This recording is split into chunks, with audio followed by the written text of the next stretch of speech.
चला तर मंडळी, पावसाळा सुरू आहे। आपली चटोरी जीभ तर आहेच, संध्याकाळच्या वेळी काहीतरी गरमागरम कुरकुरीत असं खावंसं वाटतं। फक्त 15 रुपयांच्या कोबीमध्ये ताटभर स्ट्रीट फूड बनवूया।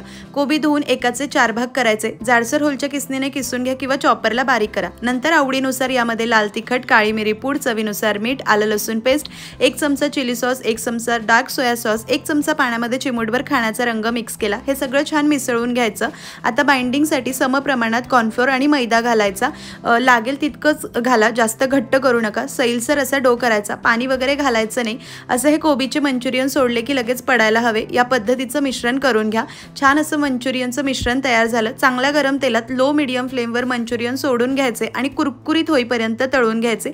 सुरुवातीचा काही वेळ गेले, थोडेसे कडक जाणवू लागले की मग उलटून पलटून तळा। अतिशय कुरकुरीत होतात, 4-5 जणांना मस्त पुरतात, तेलकट होत नाही, चिवट होत नाही। नक्की ट्राय करा। रेसिपी आवडली तर लाईक करा आणि चॅनलला सबस्क्राईब करा।